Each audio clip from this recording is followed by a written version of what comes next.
Hey folks, this is Kalani. We're going to be looking at one of the most important currencies going forward into Warlords of Draenor. So this is the Garrison resource, and as you might expect, it's used in quite a lot of your Garrison activities, including building your buildings, upgrading the very same buildings, and then sending your followers out on missions. So it's all fine and dandy knowing what it's for, but how exactly do we get them? Because you're going to need quite a lot if you want to upgrade all of your buildings to level 3 and have a nice tidy garrison. So there's a few ways to get them. Half of them are time gated and the other half are strictly limited. So we'll talk about the time gated ones first.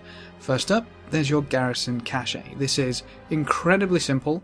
You go open your cache and you get Garrison resources. These accumulate over time. I believe it's something akin to 1 per 10 minutes. What you should note is that it has a cap at 1000. So as long as you open your Garrison cache before it reaches 1000, you won't ever be missing out on Garrison resources, and this is a nice steady income which will keep your Garrison resources topped off. Obviously, when things get to the point where you no longer need Garrison resources, make sure you're still opening it, because you never know when you'll want to revamp your Garrison, which will cost you a considerable amount of resources. So that's the only thing to watch out for that. You have 2 buildings which can supply you with Garrison resources. The first of these is the Lumber Mill. Basically, its only purpose is to supply you with Garrison resources.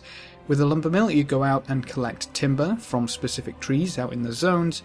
You turn them in for a work order, which turns into Garrison resources. That's quite literally it. That's all the lumber mill does.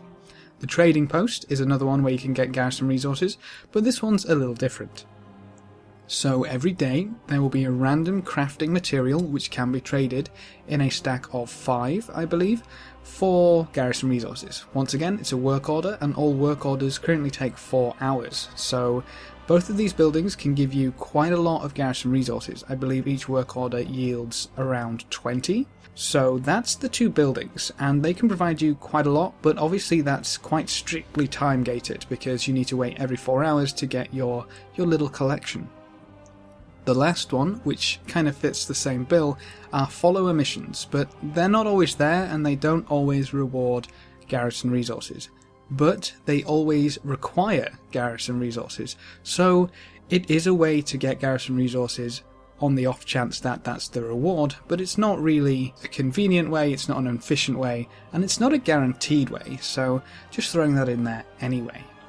The next ones are strictly limited, simply because you can only get these once. Now, the first is from rare spawns. There are rare spawns out in the world of Draenor which can drop Garrison resources. Pretty simple, go kill the rare, loot the Garrison resources, and you get some more Garrison resources. It's that simple. The only issue with that is that you can only kill every rare once, unless it's one of the special ones up at level 100. So there's a strict limit on how many you can get from these rares, obviously, because you can only get loot from them once, which is exactly the same as the second limited method, which is world treasures. This is not a new concept. We had them in Mists of Pandaria and we had them all over the Timeless Isle. Simply put, it's random junk out in the world which can be something good. Most of the time, it's Garrison resources. What's nice is that when you complete a zone, you're given a map which shows you all of the leftover treasure items you have not collected in the map, so go complete the maps and basically have a free treasure map, essentially. You can go around, pick up all those treasures, and a lot of them will give you Garrison resources. So, while leveling, I'd recommend keeping an eye out for those treasures, pick any up that you come across, kill any rares that you come across and make sure you loot them, and then have the trading post or the lumber mill active depending on which you prefer. Having those extra Garrison resources coming in should mean you won't find yourself in a shortage, which is obviously nice. There's nothing worse than being 10 short of a new upgrade after all. But that's the Garrison resources and where you can get them. If you have any questions or queries, please leave them in the comments section below and I'll try to get back to you. Remember to leave a like just below the video before you leave, and if you want to see more, feel free to subscribe. But apart from that, thanks for watching folks, good luck and have fun, and as always, I will see you next time.